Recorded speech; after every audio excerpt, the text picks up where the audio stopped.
Hello, and welcome back to the Podgy Pickle Production Company. Today we are reading from a raw manuscript about Australia's football culture and the community that support it. My name is Alfie Lovejoy, and I will be presenting this story is written by author R.D. Brassington, and formatted with consciously evolving enterprises.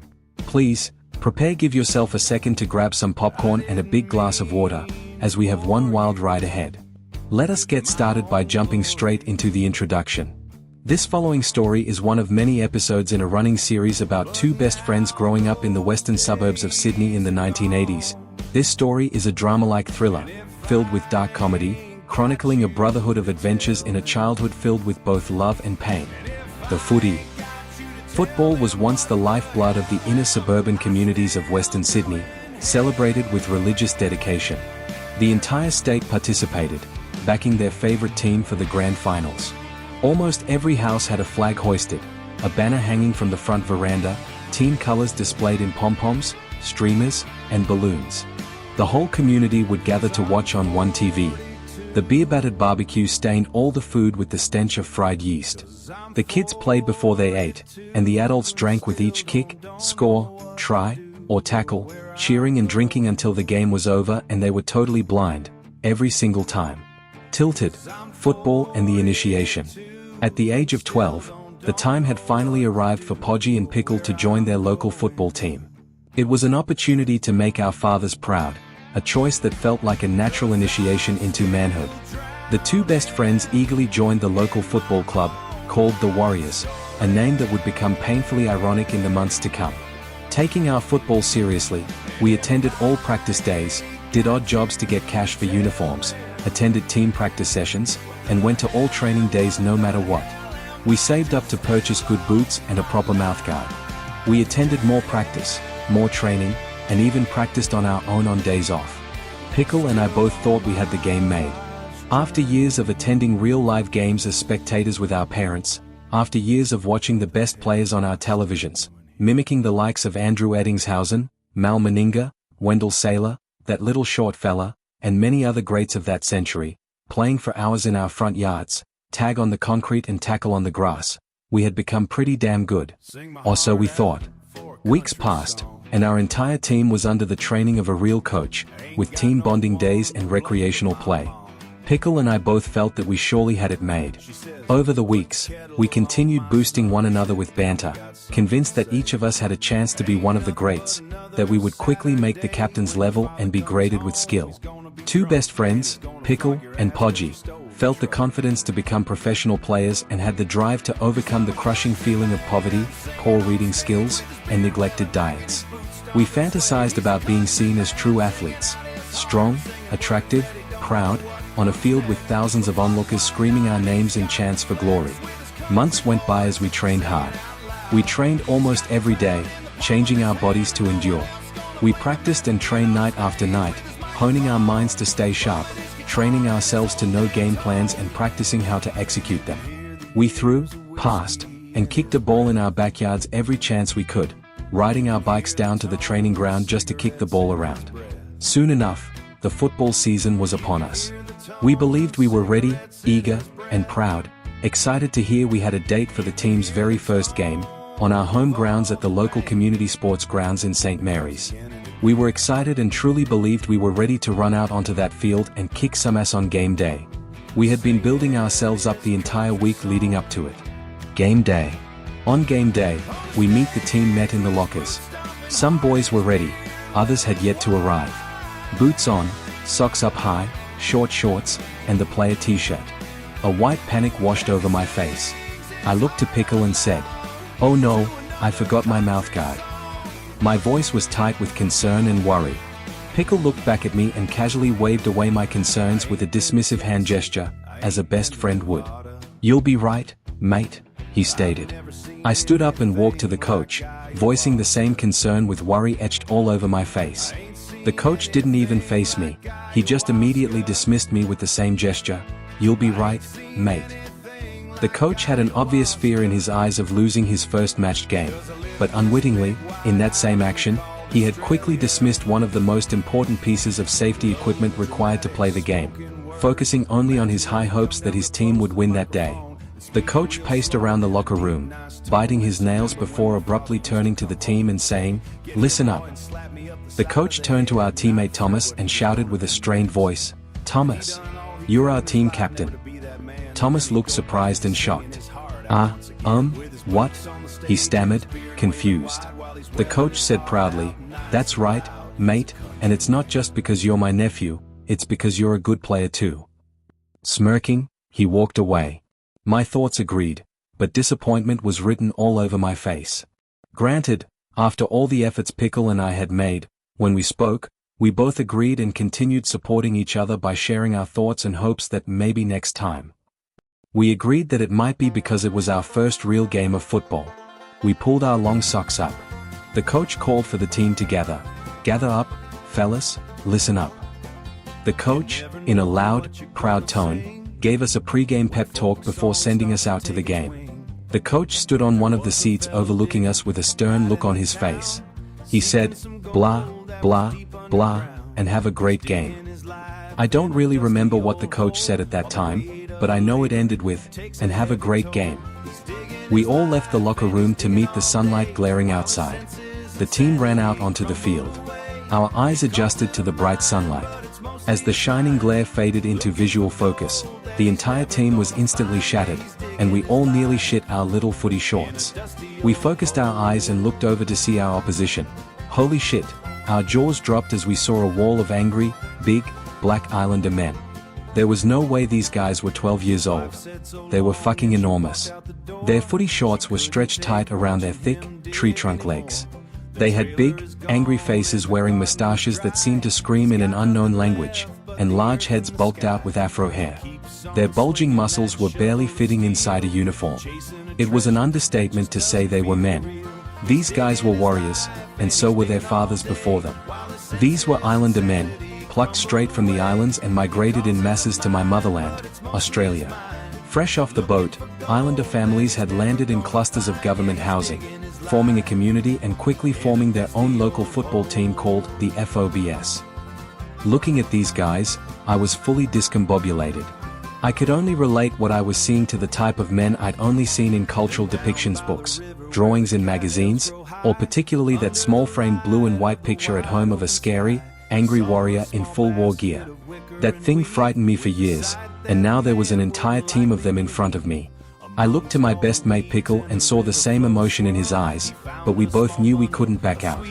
We couldn't turn back. We couldn't run away. We must go on. The price of glory. From the first whistle, we got smashed. I remember my first chance to hold the ball and run with it. Excitedly, I put my foot into the grassy ground and pushed off, only to take one step forward and have a head smashed into my face. The first time I was tackled, held, the ref called. I got up, my eyes watering up, my vision blurry. I passed the ball under my legs and went to play on, stunned and in shock. Within a second, before I could fully recover, the ball was back in my hands and I was being told to run. I moved with my instinct to run, head down this time. Dodge, move, weave, footing ready for a fake, charge. I ran as I gained speed and momentum. Just as I gained distance, traction, and confidence, then suddenly, a wall. Not just one wall, but a second came running towards me, and my face was hit with a slab of cranium concrete. The surface impacted my face so hard it knocked out my front teeth and fractured my skull twice, once with the frontal impact and a second fracture to the back of the skull when hitting the ground with the weight of two grown men running at full force. Bleeding from the face, spitting out my teeth, the air was taken from my lungs. I was winded and unable to breathe. Darkness fell around me, and all noise faded. The sight of my best friend's face coming to the rescue faded into a dream. I awoke on the side bench, slipping in and out of a coma-like state. I struggled to watch on. I saw more players come off with injury, and still, the game wasn't stopped. The injuries continued until players were offset, but the game wasn't ended. No ambulance was called, no parents contacted, just the coach calling to the refs to play on. Later, Pickle would fill me in on what I'd missed and how he, too, would end up with a permanent head injury. Wanting to avenge his best friend's injuries, Pickle went on a rampage of a game, scoring more tries for the team. But the other team members didn't like this and took notice with a violent eye, aiming to now take Pickle out of the game. However, these dudes were unable to catch Pickle with their heavy mass. Pickle dodged these big fuckers, ducked under massive swinging arms, and weaved through the moving statues of men to find his way to scoring yet another try. A try that would have inspired any player and made any onlooker father proud. But the opposing team, the Fobs, took Pickle's efforts as a threat, intimidated by this little white kid who could outrun them and was now making them lose the game. Embarrassed of being outgamed, they began to play more unfairly, playing in a truly dirty way, with cruel intentions born of pure desperation. They became more and more violent. Even the referee became helpless when he witnessed a squad of them ganging up on our captain, watching on, as a bunch of these big black fellas lifted our captain up above their heads. I kid you not, they then crowd-surfed Thomas over their heads and carried him off to the side of the field where they then threw him over the sideline. During the whole thing, this gang fully ignored the referee's whistle calling them to stop, as he waved his hands, even as he started screaming the call, held, held, held. They just marched Thomas off and threw him away like they were disposing of a dead carcass off a mountainside to decay on the cliff below. These ruthless, dirty bastards overpowered us in each and every scrum wrestling match, using dirty tactics no matter what we tried. Each scrum, the ball was taken by the FOBS, and we were forced down into the dirt to then be trampled over like scum, running over us like a stampede of wild stallions. We could only cover up to protect ourselves as they stomped and dragged studded boots on the bodies below, clawing backs, legs, and exposed flesh as they ran over us like we were nothing. These big dudes just flattened us and took the ball and owned the field. Pickle told me, we thought, we could. We had a chance. But how can we compete? Their one and only weakness was sustainability in stamina. They were too big to keep consistent, and the more energy they used, the slower they became. But even knowing that, still, with their might as a team, how can we even run the ball? How can our team move forward? I was thinking, we don't have a chance at all. I looked to our remaining players on the field, the dreaded faces of dragging players, young, frightened children playing in their first game of football. Just like me, wanting and trying to be just like the men our fathers watched and cheered on their home screen TVs. Just like you, Podgy, and just like myself, our team players just wanting and hoping to be a part of a brotherhood, just like the movies we watch such as The Sandlot Kids or The Goonies. Podgy, dude, I looked around to see these scared faces that just wanted to make their fathers proud. I saw them just like you and I. They too hope to one day inspire children, and probably for the same reasons as yourself and I have spoken about, that they too can make a house turn into a house party, an entire street a celebration, feel the worth of an entire state backing your team's skills, wearing your colors, dropping decorations in your team's symbolic flag, national recognition for being a person an entire nation wants to see succeed.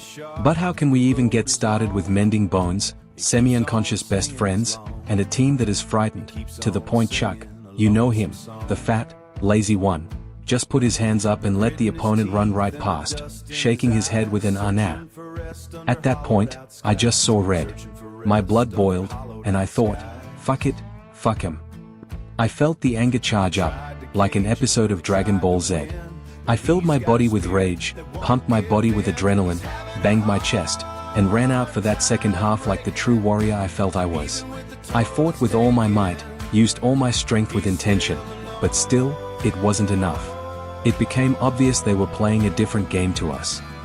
I watched them from the sideline as, one by one, they picked us off, sending us into the injury bay, myself first, then a few others, including the captain Thomas who now sat next to me and told me what was going on in the far distance of the field. Thomas stated he saw them now going after my best mate Pickle. Pickle, once finally tackled, was offered a hand to get up by his opposing player. Pickle, seeing mateship in a moment of kindness in a hard game, extended his hand to grab hold and be assisted up to his feet by the opposing player. However, as the guy pulled him up with his left hand, using his own weight to gain leverage, Pickle quickly gained momentum to his feet. As Pickle's eyes focused from the ground to look up in anticipation to thank the guy for the assist, Pickle saw a humongous black fist in front of his face, and then everything went black. The guy had used the weight to pull a punch so hard it broke Pickle's nose and fractured his skull in 2 places. Pickle was put into an intensive care unit after the game ended and later joined me in the children's hospital ward at Westmead, Sydney. We both woke up in hospital beds after that game, and when reunited in Westmead Hospital, lying next to each other with broken bones, lost teeth, fractured skulls, and, more so, shattered egos, we made a pact then and there. We had retired from football. We never wanted to play another game of football, either on the grass field or on the concrete. We never wanted to play or even watch a game of football ever again. Months later, we took up the hobby of rollerblading, mainly just to impress girls.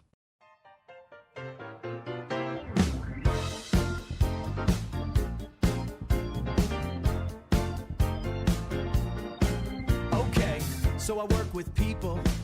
Okay, so I work with people. Oh my gosh, you won't believe some of the stories I could tell you. I could tell you some stories where kids are trying to rip off my face with their fingernails. Ooh, yeah, that's right. I could tell you some stories where kids have thrown spaghetti cans at my face, at my body, at my balls. I'm telling you, I work with people. Okay, I work with people. All throughout my life I've worked with people. I work with people that were old. I work with people that were young. I work with people that are disabled and unable, and some that were able that claim to be disabled. Where he reached down the back of his nappy and tried to throw that poo at your face. Yeah, that's that time. I'm telling you about it now. So come join me at another episode of the Podgy and Pickle Podcast. Come on down. You wanna hear more? I got more. I got more. I got lots. I got so much I'm gonna be laughing.